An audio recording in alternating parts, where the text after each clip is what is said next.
네, 미국의 1분기 GDP 수성치가 예비치를 밑돌았습니다. 그로 인해서 시장에도 불안감이 맴돌았는데요. 실제로 달러가 강세를 보여주면서 수출 기업들 중심으로 실적이 악화된 것으로 판단되고 있습니다.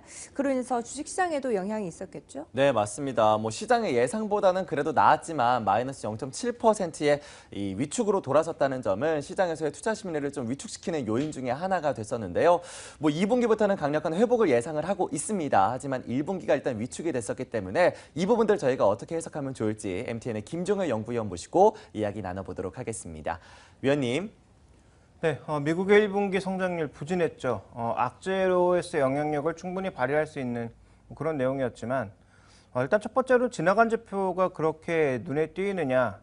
그래서 이제 중요한 건 1분기 지표가 안 좋았던 게 문제가 아니라 안 좋았던 1분기 지표가 과연 2분기에도 영향을 미치느냐가 핵심이라고 봐야 되겠죠. 이 두 가지 모두 다 저는 가능성이 없다고 보고 있습니다. 일단 1분기 지표가 안 좋았던 것도 못 믿을 지표였고요. 그다음에 2분기에 지표가 나빠질 것이냐, 1분기에 영향을 받아 안 좋아할 것이냐 여기에 대해서도 그렇게 생각하지 않고 있는데요.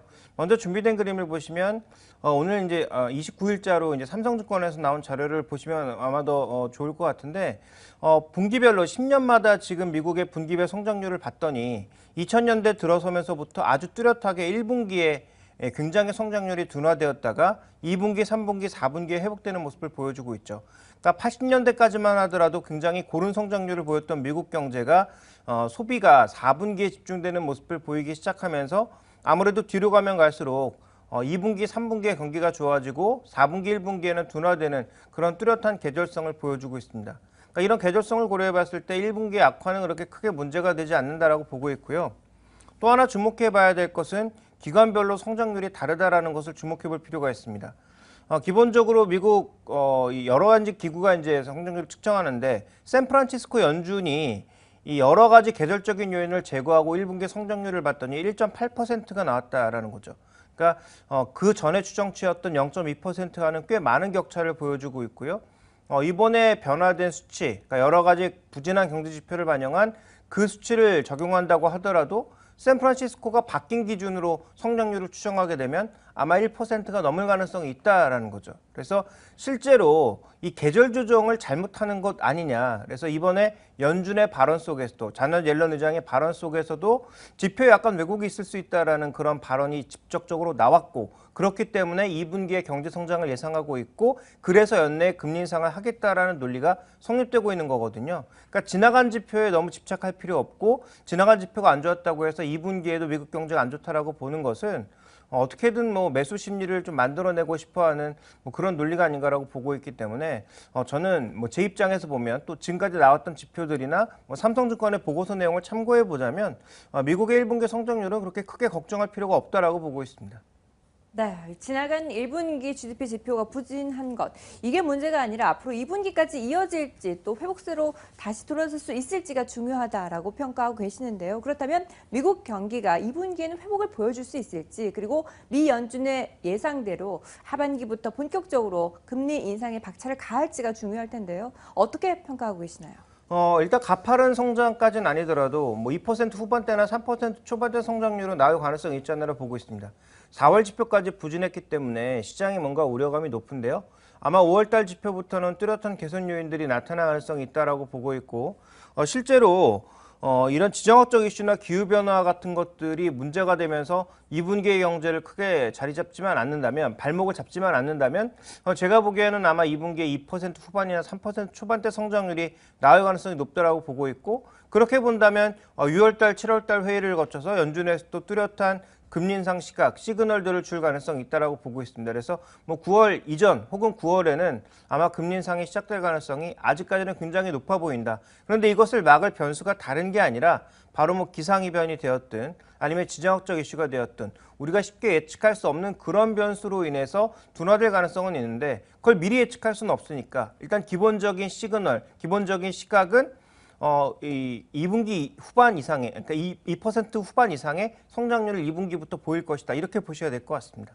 네, 미국 경제 성장에 대해서 긍정적인 이야기들 많이 나오고 있는데 시장의 예상대로 그만큼의 성장세는 더욱더 보여줄 수 있을 것으로 일단은 예상을 하고 계십니다. 자, 이렇게 해서 일단 미국에 대한 성장 전망까지 모두 다 들어봤고요. 이어서 글로벌 여행주들의 흐름도 좀 확인을 해보도록 하겠습니다. 앞서 오늘의 포인트를 통해서 미국의 익스피디아와 우리나라의 여행주들 주가를 함께 비교를 해봤었는데 양종목 모두 다 일단은 빠지고 있습니다. 최근 흐름들부터 일단은 좀 짚어주시죠. 네, 뭐 익스피디아와 우리나라 종목군들의 뭐 모멘텀은 조금 다르긴 합니다만 어쨌든 큰 틀에서 보게 되면 성장하고 있다라는 것은 맞습니다.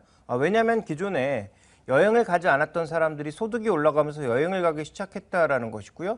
이런 여행 수요가 증가하다 보니까 자연스럽게 항공 수요도 증가했고 이런 항공 수요의 증가 자체가 결국은 다시 여행업의 증가로 나타나는 그런 선순환 효과가 꾸준하게 나타나는 모습이었죠. 그래서 익스피디아 주가를 보시면 장기적으로 꾸준하게 올랐는데 최근에 이제 5월 말까지만 하더라도 주요 증권사에서 모두 목표가를 올렸습니다. 그럼에도 불구하고 주가가 떨어지고 있는 것은 준비된 그램에서 보시는 것처럼 최근 한 5일간 계속 떨어지고 있는 것은 항공주들의 흐름과 맥락이 닿아 있다라고 봐야 될 것 같은데요. 실제로 델타 에어라인을 포함해서 뭐 아메리칸 에어라인이 되었든 뭐 노스웨스트 항공이 되었든 전반적인 미국의 항공사들의 주가는 최근에 과열 경쟁으로 인해서 단가가 떨어지면서 결국은 저가항공사의 적극적인 진출로 인해서 단가가 떨어지기 시작하면서 이 부분이 압박이 굉장히 크게 나타나고 있습니다. 그래서 최근 들어서는 이 항공주들이 유가와 상관없이 급락하고 있는 양상이 다른 여행주로까지 좀 파급되고 있다. 이렇게 보시는 것이 정설이고요. 거기에다가 이제 뭐 메리스 같은 요인들은 제가 보기에 뭐 억지로 갖다 붙인 것에 불과하다. 실제로 그것으로 인해서 얼마만큼 투자 심리나 아니면 여행 심리가 다운되겠습니까? 그렇지 않아도 성수기로 들어가고 있는 시기이기 때문에 아마 그 부분보다는 좀 더 본질적으로는 항공주들의 하락과 함께 최근에 지속적으로 랠리를 보였던 종목군들의 피로감이 나타나고 있는 것이 좀 더 현실적인 이유가 아닌가 이렇게 판단하고 있습니다. 네. 메르스라는 악재는 단기적으로 바라보고 있고 현재 고점 부근에서 움직여주고 있는 전체적인 항공주에 대한 부담감을 파악해 주셨습니다. 국내 항공사들 그리고 여행주들까지도 지난 금요일장에서 다소 부진한 모습이 나타났는데요. 급격하게 조정을 받는데 그 이유도 마찬가지로 봐야 될까요? 뭐 국내 일단 뭐 메르스와 관련된 이슈가 조금 뭐 영향을 주었을 수는 있겠죠. 그런데 좀 본질적으로는 그 부분은 아니라고 보고 있습니다. 먼저 중장기적으로 보시면 준비된 그림에서 나타나는 것처럼 실제로 환율이 안정되면서 그리고 구조적인 성장을 보여주고 있는 국내 여행 산업의 측면을 놓고 보자면 인바운드, 아웃바운드가 모두 같이 성장하고 있기 때문에 뭐 국내 여행업에 대해서는 긍정적인 시각을 기본적으로 가져갈 수 있거든요. 근데 이제 문제는 뭐냐면 실제로 이 하나투어의 최근에 이 높아진 밸류에이션은 이런 여행업의 구조적인 성장 부분도 일부분 영향을 주었지만 더 크게 영향을 주었던 건 하나투어를 기준으로 놓고 봤을 때는 면세점 모멘텀이었다라는 거죠.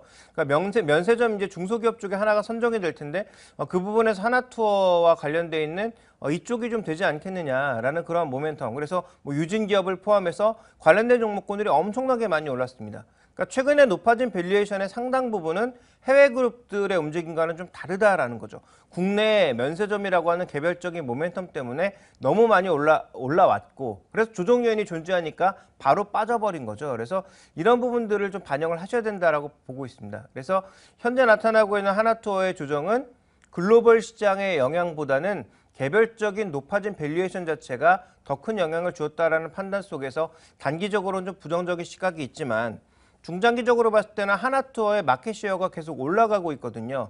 여행시장이 커지고 있는데 거기에서 마켓시어가 같이 올라가고 있습니다.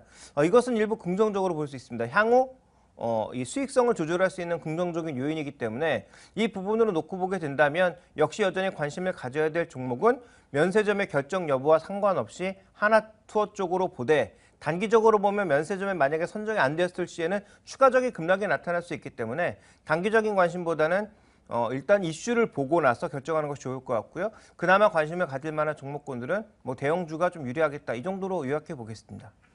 네, 이어서 이제 마지막으로 환율 이슈들도 좀 확인해 보도록 하겠습니다. 이 주춤했던 엔저가 다시금 지난주 급격하게 좀 나타나는 양상이었죠. 달러화가 강세를 나타내면서 엔화의 약세가 두드러지게 나타났었고 이는 곧바로 우리나라 자동차를 중심으로 한 일본과 경쟁 산업들의 약세를 이끌어왔던 바가 있었습니다. 최근 들어서 좀 엔화 흐름들의 관심이 높아지고 있는데요. 앞으로 어떻게 전망을 하십니까? 일단 중요한 것은 뭐 엔달러 흐름도 중요하겠지만 우리 입장에서 N1이 더 중요하죠. 그래서 N달러는 앞으로도 약세로 갈 가능성이 높은데 그러면 과연 N1까지도 추가적인 약세를 보이면서 900원 아래로 계속 내려가 버릴 거냐 이 부분을 지적해 봐야 될 것 같은데요. 먼저 첫 번째 N달러의 추가적인 약세는 가능하다라고 보고 있습니다. 그렇지만 최근에 장중에 N이 약세를 보이면 원도 같이 약세를 보이면서 움직이고 있기 때문에 아마 900원 선 이탈을 해서 계속 내려갈 가능성은 적다라는 거죠. 그러니까 제가 보기엔 엔화가 지금 약세를 보여서 우리나라 수출주가 약세를 보인다가 아니라 우리나라 수출주가 약세를 보일 수밖에 없는 기본적인 본질적인 요인이 존재하는 가운데 엔화가 센티먼트, 즉 분위기를 약화시켰다 이렇게 보시는 것이 좀 더 현실적인 분석이 될 것 같습니다. 그래서 문제는 국내 개별 기업들의 경쟁력이지 환율이 아니다라는 거죠. 그래서 환율은 어떻게 보면 빌미에 불과하고 국내 기업들의 경쟁력 자체가 해외 기업 대비해서 떨어지고 있는 게 가장 본질적인 문제라고 볼 수가 있겠고요. 최근에 자동차 부품 기업이라든지 국내 자동차 기업들의 주가 하락도 여기에 원인이 있다고 보고 있기 때문에 이런 개별 기업의 경쟁력이 약화되고 있는 업종이나 종목에 대해서는 조금은 뒤늦게 사는 전략 아니면 우리가 흔히 얘기하는 속칭 물타기를 하더라도 지금 당장보다는 좀 더 주가가 안정화되었을 때 하시는 것이 좋을 것 같고요.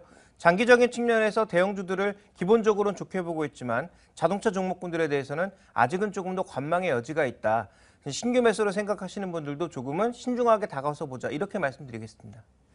엔화가 흔들리면서 관련 종목들의 약세 또한 나타나고 있지만 엔화는 단지 이 투자 심리를 자극할 뿐이지 전반적으로 그 개별 기업들의 경쟁력이 중요하다라는 말씀을 해주셨습니다. 이 때문에 각자의 기업들이 어떠한 경쟁력을 가지고 성장할 수 있는지 여부를 파악하시는 게 좋을 것 같습니다. 자, 이어서 전반적인 시장에 대한 전략도 세워보도록 하겠습니다. 이제 6월의 첫 번째 시장 앞두고 있는 상황인데요. 어떠한 전략 필요할지 짚어보도록 하죠. 네, 6월 증시 앞두고 초기 대응 전략을 미리 세워보도록 하겠습니다. 오늘 장 선 전략 함께 하시죠.